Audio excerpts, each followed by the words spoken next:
J.D. Vance stood on the Senate floor, his heart pounding like a drum against the noise of politics. Rand Paul and Ron Johnson, two of the most powerful voices in Congress, launched their fury, determined to bury the bill he carried, determined to bury him along with it. But in that storm of voices, J.D. spoke only once, just 16 words. Words that didn't just change the vote, they changed history. In a chamber watched by millions, Paul and Johnson bowed, not to J.D., but to a truth they could no longer deny. What was that sentence? And in that moment, could you have stood your ground? Could any of us? This is the story of a fight few saw coming, and no one will ever forget. And as you follow this journey, remember, while the moments you're about to see are imagined, the emotions, the choices, and the values they reflect are very much real. The kind that have shaped every chapter of our nation's story. What happens next will challenge what you thought you knew about courage. The chamber was packed tighter than usual that morning. The weight of what was about to unfold seemed to hang in the air, like a storm that had yet to break. J.D. Vance stepped up to the long oak table, his eyes steady, his shoulders squared. For weeks, whispers about his proposal had rippled through the halls of Congress, whispers that now filled the gallery with journalists, staffers, lobbyists, and curious onlookers. J.D. glanced at his notes once, then set them aside. His voice, when it came, was firm but without arrogance. "We can't fix the future while leaving people behind," he began, and the room quieted, as if those words alone carried the power to still the chaos of Washington. What he laid out that day would come to be known, both in praise and in scorn, as one big beautiful bill. It wasn't just legislation. It was a sweeping vision, a proposal that dared to combine comprehensive immigration reform with direct aid to communities long forgotten by both parties. It included pathways to citizenship for those who had lived in the shadows for decades, funding for decaying schools in rural towns, infrastructure repair for hollowed-out cities, and medical outreach for families who'd slipped through every safety net. J.D. spoke not as a man selling a bill, but as someone offering a promise. His words painted a picture: a mother in a border town, afraid to go to the doctor for fear of deportation; a coal town with one crumbling bridge left and no budget to fix it; a child walking 2 miles to a school with no heat in winter. "We are a nation that builds," J.D. continued, his gaze sweeping across faces both friendly and skeptical. "And it's time we remembered how." From the back of the room, cameras clicked furiously. Phones buzzed as staffers sent out the first headlines. "A bill too big to survive? Vance proposes a gamble Congress may not be ready to take." Outside the chamber, as the echoes of J.D. Vance's words still hung in the marble corridors, the storm began to gather. Cameras turned, reporters dashed to their next assignment, but behind closed doors, two figures were already drawing their battle lines. The moment J.D.'s speech ended, the ripples reached the offices of Rand Paul and Ron Johnson, men known not just for their sharp tongues, but for their unwavering defense of fiscal restraint. And now they saw in J.D.'s bill not a promise of renewal, but a threat. In a room lined with books on economics and the Constitution, Rand Paul stood at the window, the Capitol dome reflected in the glass. His jaw clenched as he watched the crowds outside, reporters feeding live updates to millions. Then with a sudden fury he turned, slamming his fist on the polished table. "Fiscal suicide masked as compassion," he muttered, each word heavy with contempt. His aides froze, knowing that, look, Rand wasn't just upset, he was preparing for war. Not far away, Ron Johnson paced his office, his steps quick and clipped, his thoughts racing faster than his feet. "I'll block it if I have to stand alone," he said, more to himself than to the advisors who watched him warily. He wasn't a man prone to dramatic declarations, but this bill, this one big beautiful bill, stirred something deep in his political instincts, a red warning light blinking furiously. To Johnson, J.D.'s proposal was reckless, a financial time bomb wrapped in the language of hope. For both men, the motivations ran deeper than mere opposition. They weren't caricatures of stubbornness. They were guardians of principles they believed essential to America's survival. Paul saw the bill as a gateway to government overreach, the kind that burdened future generations with debts they never chose. Johnson saw the price tag and imagined economic collapse, the kind that could hollow out the middle class and leave the country vulnerable. Together, without needing to speak directly, they reached the same conclusion. J.D. Vance, whatever his intentions, had to be stopped. Meanwhile, as their anger mounted, J.D. sat alone in his office. The room was quiet, the only sound the soft hum of the television in the corner. News anchors dissected his speech in real time, graphics flashing. Vance proposes historic reform. Opposition expected from GOP fiscal hawks. Can this bill survive the Senate gauntlet? JD didn't flinch. He watched, and not with defiance, but with a calm that came from knowing storms like this were inevitable. His reflection in the dark screen mirrored the same steady gaze he'd carried into the chamber. And yet, beneath that stillness, thoughts churned. JD understood what he was up against. Two men with deep convictions, men who wouldn't be swayed by slogans or sentiment. He respected that. In truth, he'd expected it. But as he turned off the screen and leaned back in his chair, JD also knew this. If the future of the bill depended on changing their minds, it wouldn't be done with numbers alone. It would take something stronger. Outside his window, the Capitol dome glowed against the deepening sky, a reminder that the real battle was only just beginning. The chamber might have quieted after his speech, but in offices like Paul's and Johnson's, the fight had already been declared. The storm that JD had sensed was no longer coming. It was here. And with it came the question that would hang over every step from this moment forward. Could one man's vision stand against the weight of two determined foes? The storm, once only a rumble beneath the surface, now moved with purpose. The Senate calendar, always crowded with battles of varying consequence, gave one big beautiful bill a slot, marked in bold, underlined with tension. The debate was set. In 5 days, J.D. Vance's vision would stand trial, not just in front of his colleagues, but before a nation that would be watching, judging, choosing sides. The news spread like fire through the Capitol, stoking anticipation and fear in equal measure. The scheduling felt, to many, like the tolling of a bell. For J.D.'s supporters, it was the moment they'd worked for. For his opponents, the stage they'd craved. And for J.D. himself, it was the start of a countdown that would test not only his proposal, but his resolve. In the hours after the announcement, his office became a hive of urgent activity. Staffers crowded in, their faces a mix of excitement and worry. Briefing folders piled up on his desk. Phones rang and buzzed without pause. One aide, a young woman who'd been with him since his earliest campaign, closed the door softly and said what everyone else was thinking. "Senator, the storm's coming, and they're not holding back." J.D. nodded, absorbing not just her words, but the weight behind them. He didn't need to be told what lay ahead. He'd seen it in the eyes of Paul and Johnson, in the headlines that grew sharper by the hour.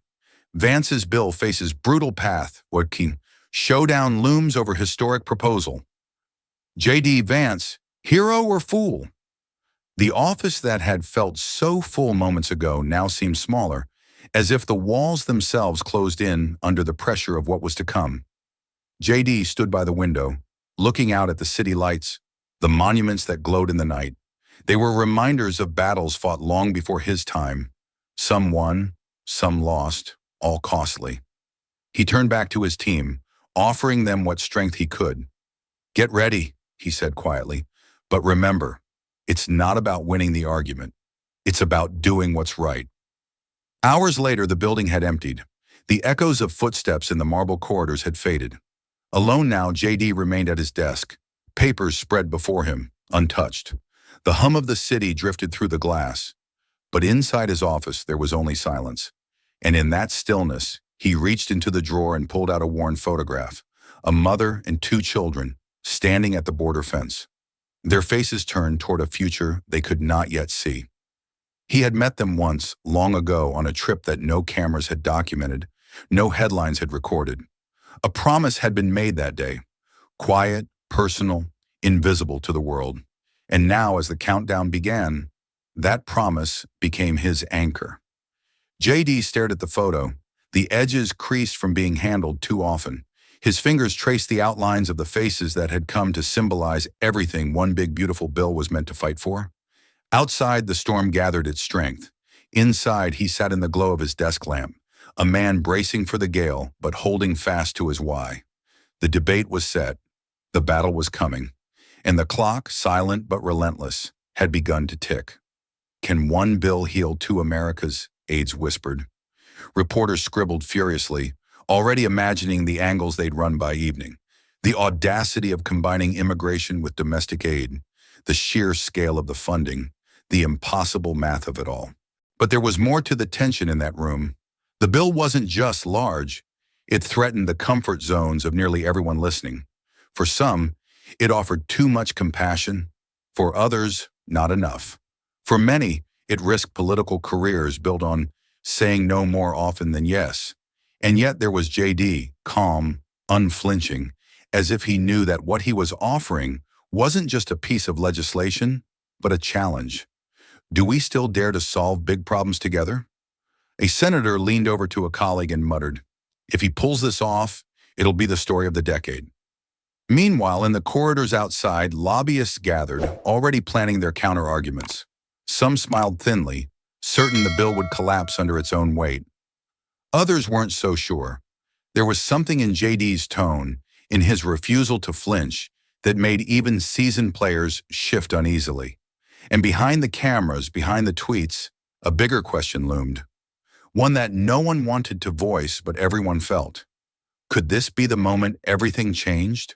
The gavel struck, ending JD's opening remarks. But in that instant, the chamber didn't feel like Congress. It felt like history's waiting room, and no one knew which door would open next. When the day of debate finally arrived, the chamber felt less like a forum of reason and more like an arena preparing for battle. The air was thick with anticipation.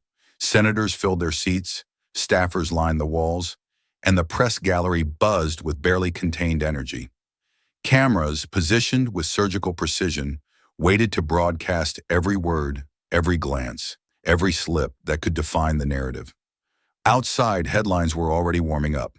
Senate showdown begins. Vance's vision meets reality.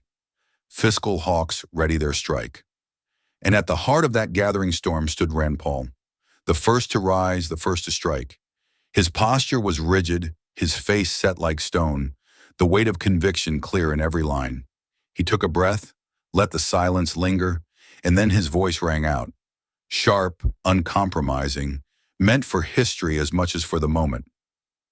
"This," Paul began, gesturing toward the massive bill stacked on the table, "is a blank check that mortgages our grandchildren's future in the name of compassion today. And let me be clear, compassion without responsibility is no virtue at all." The words cut through the chamber, drawing nods from allies, raised eyebrows from opponents, and an immediate frenzy from the media above. Reporters' pens raced across notepads, typing fingers blurred as they transcribed the speech in real time, their feeds lighting up with sound bites. Paul continued, his voice gaining heat with every phrase. He painted a grim picture, a nation buried under debt, families shackled by taxes, futures stolen before they began. His words conjured images of crumbling institutions, broken promises, and a government bloated beyond recognition. "Do you think this bill will lift up the forgotten?" he demanded, sweeping his gaze across the chamber. "It will bury them beneath an avalanche of debt they will never escape. And we who claim to serve, will have handed them the shovel." The cameras zoomed in, capturing the fire in his eyes, the passion that had long made Paul a hero to fiscal conservatives and a thorn to those who dared propose sweeping reform. Cable news banners flashed. "Paul, the last fiscal guardian?" The narrative was taking shape. J.D. Vance sat quietly at his desk listening. He had expected this, respected it in a way. Paul's voice, though fierce, was not the voice of malice. It was the voice of a man who saw danger in the fine print, who feared that the price of hope might be ruin. But J.D. also knew this. Fear alone could not build a future. As Paul's speech reached its crescendo, the chamber seemed to shrink around him, his words filling every corner, every heart that already doubted the bill's wisdom. And when he sat down, the silence that followed felt as loud as the speech itself. A silence filled with the weight of what had just been said, and the weight of what would come next. Outside the chamber, news anchors spoke of Paul's stand as if it had already decided the battle. But inside, J.D. remained still, his mind steady, his purpose clear. Paul had fired the first shot. The battle for the bill's soul had begun in earnest, and the cameras, hungry for more, swung toward the next voice that would rise. The echoes of Rand Paul's fiery words still seemed to reverberate off the chamber's marble walls when Ron Johnson rose from his seat, his movements deliberate, as if weighing the gravity of what he was about to unleash. The chamber, already tense, seemed to draw in a collective breath. Senators shifted in their seats. Staffers leaned forward, their pens poised. The gallery, filled with reporters and cameras, waited, hungry for the next strike. Johnson's face, usually reserved behind a mask of Midwestern calm, now bore the hard lines of determination. He rested both hands on the lectern, his knuckles white, his voice measured at first but carrying the unmistakable edge of disgust. "Grotesque spending, betrayal of our duty," his words rang out, cutting the stillness like a blade. The phrase grotesque spending hit the chamber like a slap, and Johnson didn't let it hang too long before driving deeper. He gestured toward the stack of paper that made up one big, beautiful bill, as if the weight of the printed words alone could crush the future. "This isn't reform. This isn't vision. This is reckless abandon, dressed up as compassion. And we who sit in these seats entrusted by the people, are called not to dream with other people's money, but to protect it. This bill, ladies and gentlemen, betrays that call." The tension in the room tightened like a wire pulled too taut. And then came the pivot, the part J.D. Vance knew would come, though it still stung as it arrived. Johnson's gaze settled squarely on him, voice rising not in anger, but in bitter disappointment. "Even Vance, with all his talk of hope, of forgotten communities, even he can't justify this boondoggle. He knows it. Deep down he knows." There it was. J.D.'s name, dragged squarely into the crosshairs. The chamber seemed to shift its weight, as if waiting for J.D. to respond, to defend, to fight back. But J.D. stayed seated, his face calm, his hands folded, his eyes fixed not on Johnson, but somewhere beyond, as if looking past the noise to something only he could see. Johnson continued, emboldened by the silence, pressing his advantage. He painted pictures of towns bankrupted by federal promises, of generations shackled by debt, of a nation teetering on the edge of fiscal ruin. He spoke of families who paid their taxes, played by the rules, and would now be asked to pay more. For what?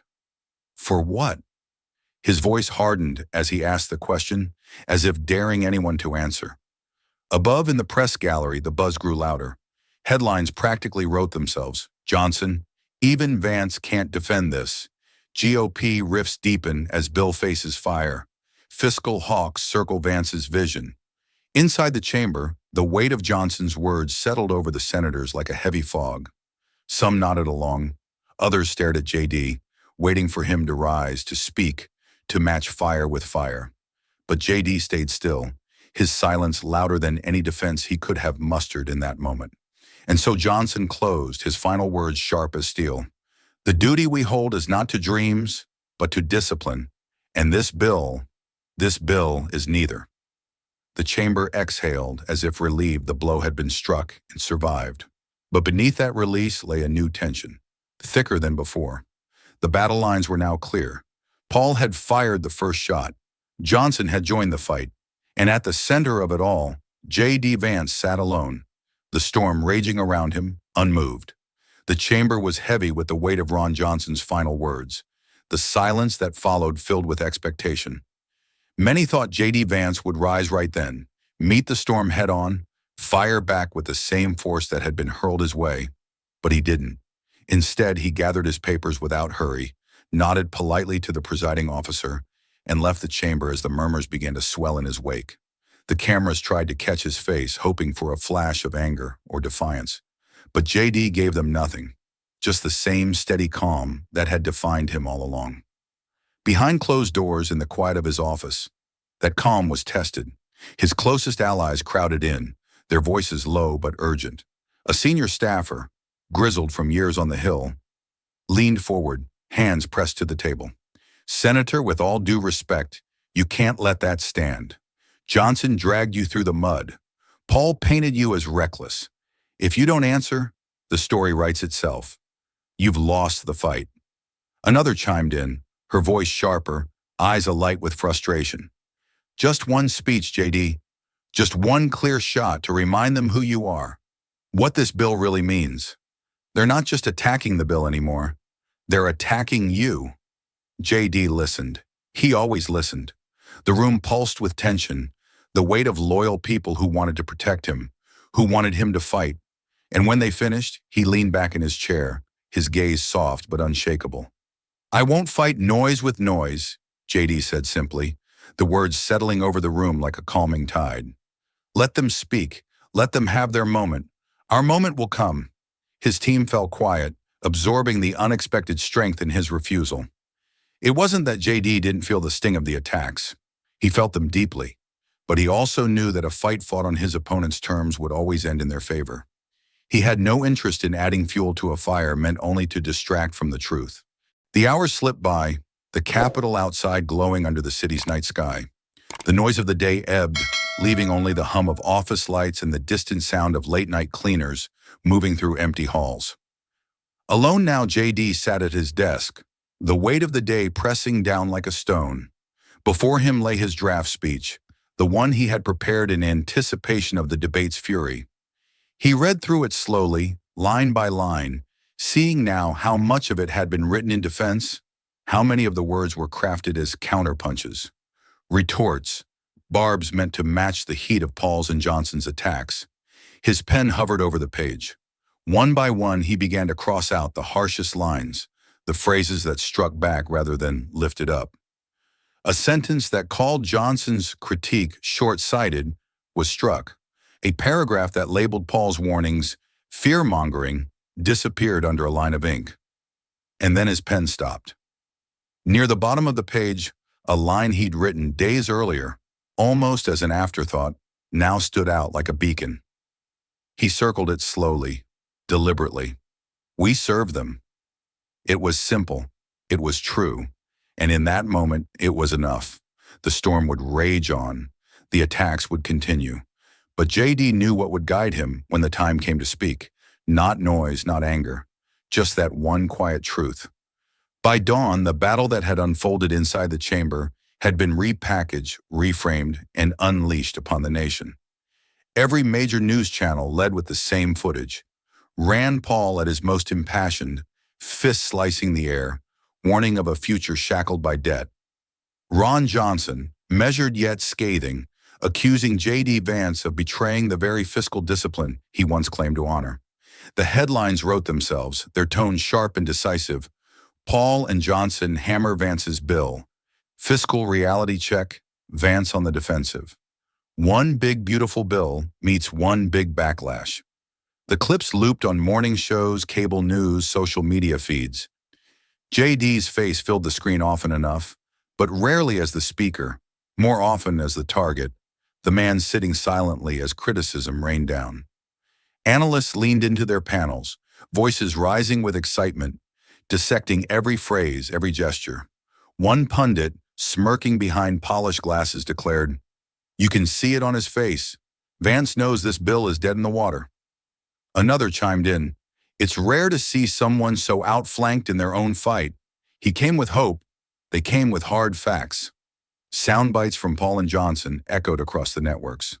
Paul's blank check that mortgages our grandchildren's future became the line of the hour, clipped and replayed, often without its fuller context. Johnson's "even Vance can't justify this boondoggle" splashed across chyrons as if it were gospel. The two senators, so often seen as lone voices on fiscal matters, now appeared to stand as the face of reason, protectors of America's economic soul. In contrast, JD was portrayed as a man cornered by his own ambition. News segments zoomed in on his expression during the speeches, eyes focused, jaw tight, interpreted as signs of doubt, of realization that his grand proposal was crumbling before the nation's eyes. Few pointed out that he hadn't spoken in response. Fewer still considered that his silence might be deliberate, strategic even. The narrative had taken shape, and it was easier to follow than to question. The media frenzy extended beyond television. Opinion columns filled digital pages before breakfast. Headlines shouted from news sites, "Vance's vision or Vance's folly." Big bill, Bigger mistake. Has J.D. Vance overplayed his hand? On radio, callers debated fiercely, some defending J.D.'s courage to dream big, but many more decrying what they saw as dangerous idealism at a time when caution was needed. Through it all, J.D.'s office remained a quiet island amid the storm. His staff monitored the coverage, their faces pale under the glow of the screens. They exchanged glances, whispered worries, but J.D. did not waver. He watched in silence, absorbing the storm rather than reacting to it, his mind not on the noise but on the deeper question it tried to drown out. What comes next? Outside his window, the city moved on, unaware that within those walls the shape of a nation's future was being debated not just in speeches, but in the stories people chose to believe. And as the headlines rolled on, louder and sharper, one truth remained. The storm had found its voice, but J.D. had yet to find his moment. As the media storm raged beyond his office walls, J.D. Vance sat alone in the quiet, the glow of the television casting fleeting shadows across the room. The voices of commentators faded into background noise, replaced by something older, something deeper, the weight of memory pressing gently at the edges of his thoughts. He closed his eyes for a moment, letting the roar of headlines slip away, and let his mind drift to the place where all of this had truly begun. It was a dusty afternoon, nearly 2 years earlier, on the edge of a small border town few in Washington had ever heard of. J.D. had come not for cameras or applause, but because he needed to see for himself what the numbers and reports could never show. He remembered the heat rising off the cracked pavement, the smell of dust and diesel, the faces of children peering shyly from behind sun-faded curtains. And he remembered her, the mother whose eyes met his with a mix of hope and heartbreak. She stood just beyond the fence, clutching the hand of a boy no older than 6, his other hand wrapped tightly around a worn backpack. Her voice trembled as she spoke, Spanish mingling with broken English, but her message needed no translation. She thanked him, not for promises, not for speeches, but for coming, for seeing, for listening. Her tears were quiet, but they spoke of years of waiting, of nights spent wondering if the world had forgotten her and her children. J.D. had knelt to speak to the boy, asking his name, offering a smile.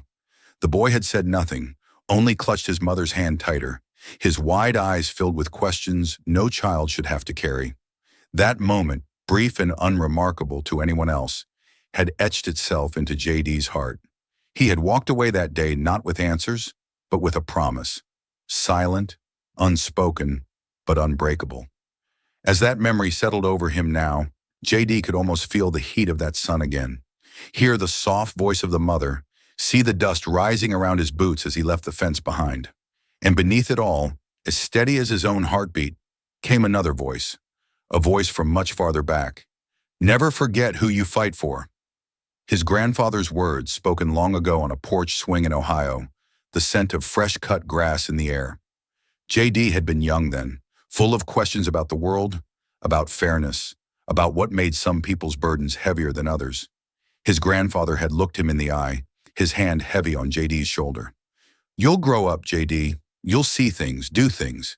People will tell you what matters, but you remember this. Never forget who you fight for. The words came back to him now, not as a lesson, but as a guidepost. The noise outside, Paul's speeches, Johnson's rebukes, the media's rush to declare defeat, it was all part of the game. But J.D. hadn't entered this fight for the game. He hadn't drafted the bill for headlines or history books. He had done it for them, for the mother at the fence, for the boy with the backpack, for every forgotten voice the cameras never showed. Outside, the headlines scrolled on, but inside his heart, J.D. found his footing again. The storm could rage, the critics could shout, his path was clear, and as the night deepened, the promise he had made, not with words but with his presence, burned steady and bright, guiding him toward whatever came next. The hours slipped by unnoticed as the city outside quieted. The Capitol, once filled with the hum of voices, the shuffle of papers, and the flash of cameras, now stood silent, its great dome bathed in the soft glow of scattered streetlights.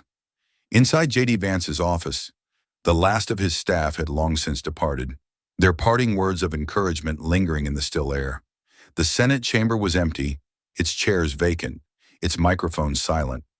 Yet in JD's mind, the echoes of the day's battles remained sharp and insistent. JD sat alone, the quiet pressing around him like a heavy blanket. His desk was cluttered with briefing folders and drafts of speeches, but his eyes weren't on them. Instead, his gaze drifted to the small, worn photo he kept near the corner of his workspace. The image of the mother and two children at the border, their faces etched with hope, fear, and the silent question of whether anyone would care enough to act.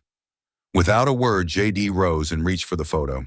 His hands were steady as he pinned it to the wall above his notes, positioning it where it could not be ignored, where it would look down on every word he wrote. The light from the desk lamp caught the glossy surface, and for a moment the figures seemed to glow, as if reminding him why he had chosen this path, why he had endured the storm unleashed upon him. And yet, even as he stood there, JD felt the weight of the struggle inside him, a pull as old as politics itself. The temptation to fight fire with fire gnawed at him. He could still hear Paul's accusations, Johnson's sharp rebuke, the headlines that had painted him as naive, reckless, even dangerous. Part of him wanted to answer in kind, to draft a speech that would slice through their arguments, expose their fears, turn their weapons back on them. It would be easy, he thought. Too easy. But as that urge rose, so too did another voice, the quieter, steadier voice that had guided him through every step of this fight. It reminded him of what he had promised, of who he truly served. It reminded him that this wasn't about winning a clash of words. It was about standing firm in truth, about lifting up those the world had forgotten, not tearing others down in the process. JD sank back into his chair, his fingers resting lightly on the edge of his speech draft. The words he had written earlier in the day, hot with rebuttal and sharpened for battle, no longer seemed right. Slowly, deliberately, he began to cross them out, line by line, stripping the speech of its anger, its barbs, its easy retorts. When he reached the bottom of the page, his pen paused over the one line he had circled the night before. He underlined it now, twice, as if to seal his resolve. We serve them. The mother, the children, the communities the cameras would never show. They were why he was here. They were why the long night was worth enduring. And as the clock ticked quietly toward dawn, JD Vance sat in the stillness, readying himself not for a fight of noise, but for the moment when truth would have its chance to speak. The first light of dawn spilled through the towering windows of the Capitol, casting long shadows across polished floors and empty corridors. JD Vance moved through that quiet, his steps unhurried, each footfall echoing softly in the vastness of the building. There were no cameras tracking his approach this time, no aides flanking him with last-minute notes or whispered strategies. He carried nothing but a slim folder and the weight of what he knew he must say. The Capitol had not known this kind of stillness in days. It was as if, for a brief moment, the storm had paused to draw breath before the next surge. JD's shoes clicked against the marble as he passed portraits of leaders long gone, men and women who had known their own long nights of doubt and resolve. He felt their silent company as he walked, not seeking courage, but steadying himself in what he had already chosen. As he neared the chamber, the murmur of voices rose to meet him. The senators had gathered, filling their seats, the weight of expectation settling over the room like a heavy quilt. Conversations were hushed but urgent, glances sharp, as they speculated on what was about to unfold. Many expected JD to rise in defense, to finally strike back after days of attack. Some anticipated a fiery retort, a speech crafted to match the force of Paul's warnings and Johnson's scorn. Others wondered if he would retreat, offer concessions, perhaps signal a willingness to let the bill die quietly. JD entered the chamber, the great doors opening soundlessly before him. Heads turned, conversations ceased. All eyes followed him as he walked the length of the floor, passing colleagues who watched him with curiosity, with skepticism, with hope. He acknowledged no one directly, his gaze fixed ahead, his face composed. He had spent the night stripping his speech of everything but what mattered. There would be no theatrics, no raised voice, no clever barbs. just the truth he had come to speak. The gavel struck once, sharp in the silence. The presiding officer nodded, granting J.D. the floor. The moment had arrived, and the chamber, so filled with noise in days past, now held its breath. The stillness was profound, deeper even than J.D. had anticipated, as if the room itself understood the gravity of what was to come. J.D. placed his folder gently on the lectern, his hands resting on either side as he took a slow breath. He could feel the tension in the air, the readiness of some to applaud, of others to pounce. But above it all, he felt the quiet of a nation waiting, of promises made, of hopes too long deferred. And in that quiet, he found not fear, but purpose. Outside, the city stirred to life, unaware that within these walls, a moment was beginning that might, in time, be remembered. Inside, the chamber remained still, the storm of voices calmed for now as J.D. Vance prepared to speak, not to defend himself, but to serve those who could not speak for themselves. The silence in the chamber was deep, the kind that seemed to amplify the sound of a single breath, the rustle of paper, the faint creak of a chair. J.D. Vance stood steady at the lectern, his hands resting lightly on its edges. He did not scan the room for approval, nor did he raise his voice to command attention. He simply opened the slim folder before him, drew out a single photo, and held it up where all could see. The image, simple and unadorned, seemed to glow beneath the chamber's lights. A mother standing at a border fence, her 2 children beside her, their faces marked by fatigue and hope in equal measure. J.D.'s voice, when it came, was soft but clear, carrying across the floor with a quiet strength that needed no force. "I do not stand here to defend government," he began, his eyes never leaving the photo. "I stand here to defend them." The words fell gently into the hush, yet they struck with more weight than any accusation or retort could have. Senators who had prepared to argue, to challenge, to dismiss, found themselves instead listening, truly listening, as J.D. began to speak not of policy points or budget lines, but of people. He spoke of the mother in the photo, of how he had met her at a border town few could name. He told of the boy who had hidden behind her skirt, of the girl who clutched a plastic doll with missing arms. He shared no grand promises made that day, only the promise he had carried in his heart ever since, to remember them, to fight for them in whatever way he could. Then J.D. set the photo down on the lectern and let his gaze move slowly across the chamber. He spoke of families in small towns whose factories had closed, whose schools had crumbled, whose main streets stood empty, but for boarded windows and faded signs. He spoke of veterans waiting months for care, of farmers whose fields had been swallowed by debt, of children who had never known a home without hunger at the door.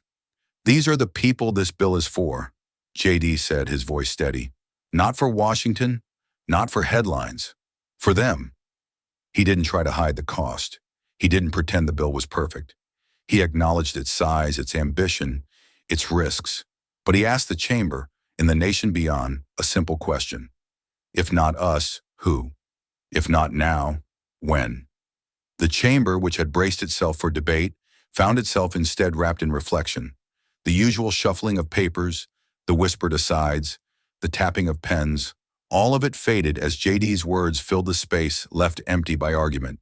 Even those most hardened against the bill found themselves quiet, if only for a moment, caught between conviction and the truth of what they heard. J.D. ended as he had begun, not with flourish but with purpose. He left the photo in place atop the lectern, where it remained long after his final words. And as he stepped back, the chamber remained still, as if the room itself needed a moment to absorb what had been said, to weigh the truth laid bare against the noise that had come before. For a long moment after J.D. Vance stepped back from the lectern, the chamber remained suspended in rare stillness, as though even the marble pillars and high-arched ceilings were holding their breath. The photo of the mother and children lay atop his notes, untouched, as if guarding the truth he had placed before them. No applause followed, no immediate rebuttal. Just quiet, a powerful, weighty quiet that spoke louder than any clamor could. Ron Johnson sat rigid in his chair, his fingers intertwined on the desk before him, knuckles white. His gaze, which moments earlier had been sharp and unyielding, now rested on the floor. The fire in his expression had dimmed, replaced by something more uncertain. The image JD had held up lingered in Johnson's mind, more stubborn than facts, more haunting than numbers. He tried to summon the arguments he had prepared, the warnings about debt, about discipline, about duty. But they faltered beneath the memory of that mother's eyes, filled with a hope so fragile it felt like a betrayal to ignore it. Across the aisle, Rand Paul shifted in his seat, his usual composure fraying at the edges. His fingers drummed silently on the desk, his eyes no longer defiant but distant, as though searching for some foothold in the arguments that had seemed so certain only minutes ago. The words, "I do not stand here to defend government. I stand here to defend them," echoed in his mind, louder than his own. He straightened, as if preparing to speak, but found no words ready, no lines that could so easily dismiss what JD had laid bare. Up in the press gallery, the usual flurry of note-taking, whispered analysis, and rapid-fire typing had come to a halt. Reporters who had sharpened their pens for a political spectacle now exchanged glances of genuine surprise. A seasoned journalist for one of the major networks leaned toward a colleague and whispered, This was a speech for the ages. Already, producers were adjusting segment rundowns. Headlines were being rewritten. Vance moves Senate with emotional plea. J.D. Vance changes tone of debate. Photo on the podium, the image that stopped the chamber. And still, J.D. said nothing more. He did not linger to soak in the silence, did not offer further explanation. He simply returned to his seat, his face calm, his purpose clear. The photo remained visible on the lectern, a silent witness to what had passed. A reminder to all that for at least one moment, politics had given way to something deeper, something harder to argue with. The chamber's energy shifted in subtle ways. Where there had been only division, a crack appeared, a space where reflection entered. Where there had been certainty, a quiet question now stirred. JD hadn't changed minds with policy points or rhetorical fireworks. He had done something rarer. He had made his colleagues feel. Even the senators most opposed to the bill hesitated before speaking again, measuring their words against the weight of what had just unfolded. Johnson, once so resolute, now traced the edge of his notes absent-mindedly. The fight in him dimmed, if only for the moment. Paul glanced toward JD as if trying to read what strength had fueled such simple yet disarming truth. Outside, the city carried on, unaware that inside these walls, something had shifted, something that might not be captured fully in headlines, but would linger in memory. And within the chamber, the storm of voices waited, stilled by the undeniable power of one man's quiet stand. The quiet that followed J.D. Vance's speech lingered, stretching across the chamber like a soft but unbreakable thread. Senators who, just hours before, had whispered strategy and sharpened their critiques now sat still, their expressions tempered by something more complex than political calculation. Some folded their hands and looked down at their desks. Others kept their eyes on the photo resting atop the lectern, as if it still spoke more eloquently than any speech could. The tension that had gripped the room for days did not dissolve, but it shifted, transformed into a kind of respect that could not be spoken aloud, but could be felt by all who were present. Those who had expected a counterattack, who had braced for a battle of barbs and numbers, found themselves caught instead in the wake of JD's restraint, his clarity, his quiet truth. Even those most opposed to his bill now hesitated to be the first to break the silence. The chamber, so often a stage for noise and performance, seemed, for this one rare stretch of moments, to remember its higher purpose. Above in the press gallery, the reporters who had been poised to file pieces on confrontation and collapse adjusted their notes. The usual chatter of analysis was replaced by thoughtful glances, quiet nods, a collective acknowledgement that the story had changed. Where just hours earlier they had drafted headlines about a bill on the brink, about a senator cornered by opposition, they now typed with different intent. Screens in newsrooms lit up with revised leads. J.D. Vance, a new voice of reason. Senate pauses to reflect after Vance's emotional address. The photo that stopped the chamber. On cable networks, producers rewrote segments, swapping out graphics that had declared the bill's demise for ones that asked questions instead. Could Vance's appeal sway the chamber? Was this the turning point in the debate? JD remained in his seat, his face calm, his posture steady. He did not smile at the shifting energy in the room, nor did he allow himself to relax. He knew that respect alone would not pass a bill. He knew the hardest work still lay ahead. But in this moment, he had done what he came to do. He had spoken for those who could not, and in doing so, reminded the chamber of what their duty truly was. As senators gathered their thoughts, no one rushed to reclaim the floor. The usual quick responses and rehearsed lines seemed out of place now, out of step with the weight that filled the space between them. Even the most hardened voices of fiscal caution found themselves quieted. Not defeated, but reflective, aware that this debate had reached deeper than numbers or party lines. Outside the chamber, the Capitol's hallways filled again with the soft hum of movement.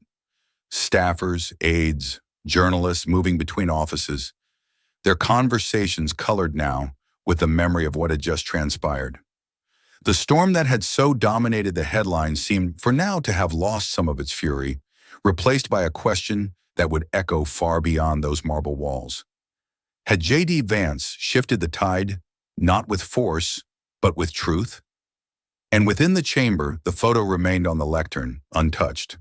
A small, silent symbol of the moment when politics paused, if only briefly, to listen. The Capitol's grand corridors, once alive with debate and bustling with voices, fell into quiet as evening took hold. The chamber lights dimmed, the cameras were switched off, and the reporters turned their attention to crafting their stories. Yet while the public eye shifted to headlines and summaries, two of the day's fiercest critics found themselves alone, grappling with what had truly transpired. In his office, Ron Johnson sat behind his desk, the glow of a single lamp casting long shadows across papers strewn about. Fiscal charts, debt projections, budget analyses filled with numbers that once felt so certain. He stared at them now, but their meaning seemed to blur beneath the weight of JD's words. The photo from the speech replayed in his mind. The mother, the children, the quiet strength in JD's voice as he said, "I do not stand here to defend government. I stand here to defend them." On his screen, paused at just that moment, was the replay of JD's speech. Johnson had watched it twice already, alone in the quiet, seeking something he couldn't quite name. The conviction in JD's eyes unsettled him, not because he doubted JD's sincerity, but because it made him question his own certainty. Johnson's fingers traced the edge of one of the charts absently, the lines and numbers once as clear to him as truth itself now seeming less absolute. He had always prided himself on defending the bottom line, on protecting the nation from the dangers of reckless spending, but tonight he felt the quiet reminder of something he rarely let surface, that behind every line on a chart, there were faces. Across town, in the modest comfort of his home office, Rand Paul sat in the dim light of his study, phone in hand, replaying JD's speech again. The video's glow flickered against his glasses as he leaned forward, elbows on his knees, brow furrowed in thought. Paul had built his career on the strength of his convictions, on the belief that fiscal discipline was not just policy, but moral duty. Yet as JD's words echoed softly from the speaker, words stripped of attack, of ego, of anything but earnest purpose, Paul felt the first stirrings of doubt not in his principles, but in whether he had truly listened before rushing to condemn. He let the video play, hearing again that quiet line, "We serve them." Paul rubbed his chin, exhaling slowly, the weight of the moment settling over him. His mind replayed the image of the photo JD had left atop the lectern, a symbol that no number, no budget projection could erase. Both men in separate spaces found themselves caught between the walls of reason and the pull of conscience. Their arguments of the day, so sharp, so forceful, now seemed to echo back at them, asking whether they had truly seen the people JD spoke for, or only the numbers that framed the cost. Outside their windows, the city moved on, the hum of traffic and distant sirens, a reminder that the world did not pause for reflection. But inside those quiet rooms, Johnson and Paul sat, each wrestling with the same question. Had they mistaken defense of principle for defense of comfort? And could they, in the days ahead, find the courage to see beyond the charts, beyond the headlines, to the truth JD had placed before them? The night deepened, and with it came no answers, only the resolve to look harder, to listen better, and to decide in the clarity of dawn what duty truly demanded. When the Senate reconvened, the chamber no longer carried the same charged energy that had filled it in earlier sessions. There was no din of voices competing to be heard, no clatter of papers or scraping of chairs. Instead, a quiet anticipation seemed to settle over the room, as if everyone present understood that what was about to unfold would not be another round of debate, but something rarer, something that might linger in memory long after votes were cast and bills amended. J.D. Vance sat at his desk, composed as always, his eyes steady, his notes untouched. The photo of the mother and children had been returned to his folder, but its imprint remained in every mind that had seen it. Senators glanced at him, at one another, at the floor, waiting for someone to speak first, and then, unexpectedly, Rand Paul rose. There was no fire in his posture this time, no defiance in his expression. His voice, when it came, was quieter than before, carrying not the force of argument, but the weight of reflection. "Mr. President," he began, addressing the chamber formally, though his eyes rested briefly on JD. "I have spoken many times in this chamber about dollars, about debt, about duty, and I will always stand for fiscal responsibility. But," he paused, drawing a breath, his hands clasping the lectern as if grounding himself. "In doing so, I lost sight of the faces while counting the dollars." The room remained still, the weight of his words sinking in. Paul's gaze softened, his voice steady as he continued.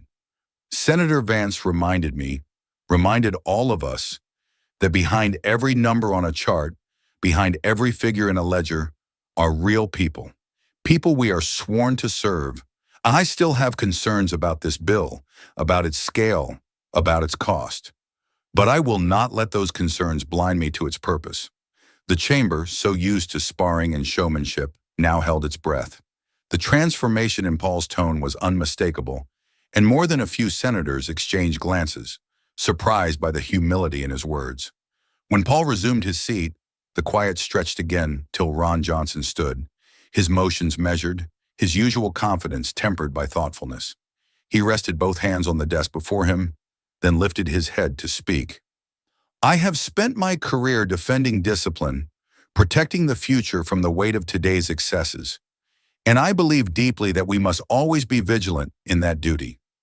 But yesterday, J.D. Vance reminded me, and reminded this chamber, why we are truly here." His voice grew firmer, not in anger, but in conviction reshaped. "We are here to weigh not only the cost of action, but the cost of inaction. We are here to see the faces beyond the numbers, to serve those who have no seat in this room." Johnson's eyes, usually sharp with challenge, now held a quiet respect as they met JD's across the chamber. Senator Vance showed us that. For a moment longer, the chamber remained in that rare stillness, the kind that followed not victory or defeat, but understanding. JD offered no words in reply, no triumphant gesture.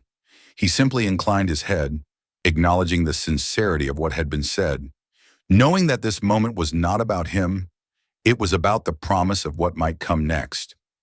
Outside, the city moved on, the world unaware that within these walls, two men who had once stood as his fiercest critics had chosen not to retreat, but to reflect. And in doing so, they had brought the chamber closer to the purpose JD had hoped to awaken all along. The chamber, still steeped in the unexpected humility of Paul's and Johnson's words, seemed to hum with a quiet energy as the time for the vote arrived. There was no roar of anticipation, no frenzy of last-minute maneuvering. The storm of speeches and clashes that had filled the days before had given way to something more solemn. Senators settled into their seats, their faces thoughtful, some even weary, as if they understood that what they were about to do would be remembered not for the political points scored, but for the weight of its consequence. The clerk began the roll call, voice steady, each name called echoing slightly in the vast space. J.D. Vance sat still at his desk, fingers lightly steepled, his eyes fixed not on the chamber, but inward, as if listening for the voices of those he'd come to represent. The mother at the border, the children with their quiet questions, the forgotten towns whose stories had shaped one big, beautiful bill. One by one, the votes came in. Some were offered firmly without hesitation.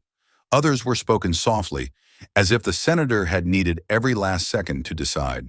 A few glanced toward JD as they cast their votes, small gestures of respect or recognition that no words could adequately convey.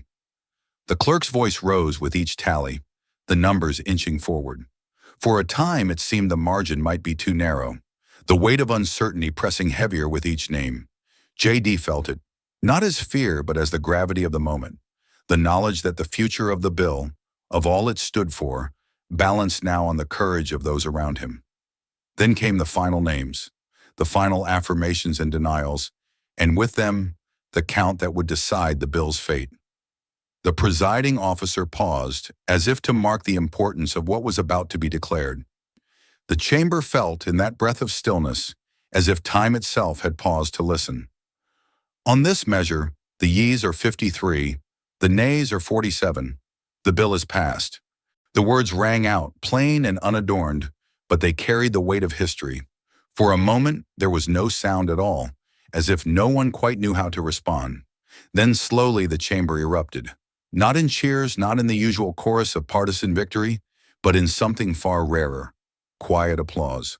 Senators on both sides of the aisle joined in, the sound a soft but powerful acknowledgement of the significance of what had just occurred. It was not the applause of celebration, but of respect, for the process, for the courage shown, for the recognition that, for once, the chamber had risen above the noise to do something that mattered. JD did not stand, did not raise his hands or seek the spotlight. He remained seated, his expression calm, his heart steady, knowing that the true work was only just beginning. Outside the chamber, the news broke across the nation. Vance's bill clears Senate in historic vote. One big beautiful bill passes slim margin. Senate applauds courage over politics. But inside, the applause faded into the solemn quiet of duty fulfilled, of promises honored, of a small but significant step toward the future JD had fought to imagine. And as the senators rose from their seats gathering papers and thoughts, no one rushed to claim credit or seize headlines. The moment belonged not to any one person, but to the quiet, collective decision to choose hope over fear, service over spectacle. The applause faded, leaving in its place a chamber heavy with the quiet of reflection. Papers were gathered, chairs shifted, and senators began to drift from their seats, their expressions thoughtful, some even humbled. The historic vote had been cast, the bill had passed, and yet there was no rush of triumph, no chorus of victory speeches. It was as if the chamber, like the people within it, understood that what had unfolded transcended politics, that it was something too rare, too solemn to be cheapened by celebration. J.D. Vance remained seated for a moment longer, his hands resting on the desk, his breath steady as he absorbed the enormity of what had just transpired. He could feel the eyes of some colleagues upon him, those who had voted with him and those who had not, each gaze carrying its own mix of respect, curiosity, or quiet reckoning. But J.D. did not seek their recognition. He had not sought it from the start. His mind was not on the chamber, nor on the headlines already being written beyond its walls. His thoughts were with the people who had guided him through this storm, the mother at the fence, the children with eyes wide with hope and uncertainty, the forgotten towns, the neglected voices. As he rose, the weight on his shoulders felt lighter, not because the fight was over, but because, for this moment, he had kept his promise. In the corridors beyond the chamber, reporters and camera crews waited, eager to capture the first words of the man at the center of it all. Microphones angled forward, lights glared brightly, voices called out his name. Senator Vance, how do you feel after this victory? Senator, do you have a message for your critics? Senator, will you be leading the charge as this bill moves to the next stage? J.D. paused, offered a polite nod, and spoke softly, his voice calm but firm. This was never about me. The reporters, caught off guard by the simplicity of his answer, leaned in as if expecting more. But J.D. gave no further statement, no declaration of success, no boast of achievement. Instead, he moved past the cameras, past the clamor for sound bites, his steps measured, his purpose clear. He walked alone through the marble corridors, the echoes of his footsteps the only sound. Outside, the sun had begun to set, casting the city in hues of gold and rose, a quiet reminder that even the longest day must give way to night. JD paused briefly at a window, looking out at the city he served, at the streets where ordinary people went about their lives, unaware that their voices had, in some small way, helped shape history that day. He thought again of the mother and her children, of the faces beyond the numbers, beyond the debate. He thought of his grandfather's words, "Never forget who you fight for," and felt the quiet satisfaction of having honored them. JD left the capital without fanfare, slipping into the evening as unnoticed as he had arrived that morning. No motorcade awaited him, no crowd cheered his departure. And that, he thought, was as it should be. The work had never been about him. It had been, and would always be, about those who had no seat in the chamber, no voice on the floor, but whose lives would be shaped by the choices made within those walls. As the city lights flickered on and the capital stood bathed in twilight, J.D. Vance walked alone into the night, fulfilled not by the passing of a bill, but by the quiet certainty that, for this day at least, he had served as he was meant to serve. Days had passed since the bill's historic approval, but for J.D. Vance, the moment that mattered most lay not in the votes cast or the headlines written, but in the promise quietly fulfilled. Without announcement, without cameras, without a single aide in tow, J.D. made his way to the small border town where the journey had, in truth, begun. The same sun that had once beaten down on cracked pavement now glowed gently in the early morning, casting soft light over dusty streets and modest homes. J.D. walked those streets alone, his steps slow, deliberate, as if absorbing every detail. The weathered storefronts, the voices of children at play, the sound of life where once there had been only waiting and uncertainty. The town looked much the same as he remembered it, and yet something had shifted. There was a new energy in the air, faint but unmistakable, as if hope had begun to take root where despair had long held ground. He approached the modest home where he had first met the mother from the photo, the woman whose tearful thanks had stayed with him through every speech, every attack, every sleepless night. The door opened before he could knock, as if she had sensed his arrival. There she stood, framed by the doorway, her eyes wide with disbelief and something more, a quiet joy that spoke louder than words. The children, once clinging to her side with fearful eyes, now stepped forward with shy but genuine smiles. The boy, older now, held his head higher, no longer hiding behind his mother's skirt. The girl still clutched the same worn doll, but she waved with the free hand, her small gesture more powerful than any speech J.D. could have given. The mother spoke softly, her voice steady this time, no longer trembling with fear. "You came back." J.D. nodded, the simplest and truest response. He offered no grand statements, no claims of victory.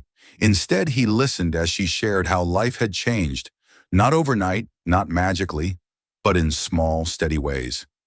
The community center that had reopened, the school that had received funding for repairs, the clinic that now welcomed those who had once been too afraid to seek care. They invited him inside and he sat with them, not as a senator, not as the author of a bill, but as a man who had promised to remember and had kept that promise. He asked about the children's studies, about their dreams, about what more could be done. And as they spoke, J.D. felt the weight of the fight lift from his shoulders, replaced by the quiet satisfaction of having done what he had set out to do, to serve, to listen, to stand for those who could not stand alone. When he finally rose to leave, the mother clasped his hand, her grip firm with gratitude. "You didn't forget us," she said, her words simple but filled with the kind of meaning that no headline could ever capture. J.D. stepped back into the morning sun, the town now alive around him in a way it had not been before. The promise made beneath that same sky had been honored, and as he walked away, he did so quietly, content not in what the world would say of him, but in what he knew to be true. Days after J.D.'s quiet visit to the border town, as he returned to the steady rhythm of his work, a small envelope arrived at his office. Plain, unmarked, with no official seal or return address. It was tucked among the usual stack of reports, memos, and correspondence, but something about its simplicity caught JD's eye. He set aside the folders, picked up the envelope, and opened it with care, as if sensing it held more than the usual words of politics. Inside was a single sheet of lined paper, folded neatly, the handwriting careful but unpolished, the kind that spoke of sincerity rather than polish. JD sat at his desk, the soft afternoon light spilling through the window, and began to read. "Senator Vance," it began, "I don't know if this letter will ever reach you. I'm just one voice in a small town, and people like me don't usually get heard. But I wanted to say thank you, not for speeches, not for promises, but for remembering us, for seeing us." JD felt the words settle over him gently, like the quiet at the end of a long storm. The letter continued, telling of a community that had long felt invisible, of neighbors who'd given up hope that anyone in Washington would ever think of them, let alone fight for them. "You gave us more than a bill," the letter said. "You gave us reason to believe that maybe, just maybe, we're not forgotten after all." There was no name signed at the bottom, only the words, "On behalf of all of us who couldn't write." JD folded the letter slowly, carefully, as if it were something fragile, something sacred. He placed it in the top drawer of his desk, beside the photo that had guided him through every step of the battle. Outside his window, the city moved on, unaware of the quiet reminder that had just reached him, a reminder of why he had chosen this path, of who he truly served. And as the sun began to dip behind the skyline, JD Vance sat a little taller, his purpose renewed not by applause or headlines, but by the simple truth of one voice, written on a single sheet of paper, that spoke for so many more. As evening settled over the city, painting the sky in shades of gold and deepening blue, JD Vance walked alone along a quiet path not far from the Capitol. The air was cool, touched by the soft breeze that carried with it the sense of spring and the faint hum of a city winding down after another long day. The Great Dome, once the backdrop to fierce debates and historic votes, now stood in peaceful silhouette against the darkening sky. JD's steps were unhurried, his hands resting in his coat pockets, his gaze thoughtful. The weight of recent days, the debates, the vote, the unexpected apologies, the quiet letter that had reached deeper than any headline, drifted through his mind. He thought of the mother at the border, of the nameless constituent whose words now sat folded beside the photo that had guided him. He thought of the faces he'd never met, but whose hopes had been carried within every line of the bill. The city, so often a place of noise and clamor, felt different in that hour. There were no reporters waiting at corners, no staffers trailing behind with urgent updates, no cameras seeking his face. It was just JD, the city, and the soft rhythm of his own footsteps echoing against stone and quiet streets. He paused for a moment, looking out across the river where the last of the daylight shimmered on the water's surface. And in that stillness, the thought came to him, not shouted, not polished for a speech, but quiet and true, rising from the heart of all that had come before. Leadership isn't loud. It's what remains when the noise fades. The battles, the speeches, the votes, they would fade in time. The noise of politics would rise and fall, as it always had. But what endured, JD knew, was the purpose behind it all. The quiet, steady work of standing for others, of keeping promises, of serving without needing to be seen. And as the city lights flickered on one by one, JD Vance turned, his path lit not by spotlights or applause, but by the quiet certainty that he had done what was his to do, and that in the end was enough. This story reminds us that true leadership often reveals itself not in moments of noise or triumph, but in the quiet choices made when no one is watching. JD Vance's journey wasn't about seeking the spotlight or winning arguments. It was about standing firm for those who have no platform, no voice in the halls of power.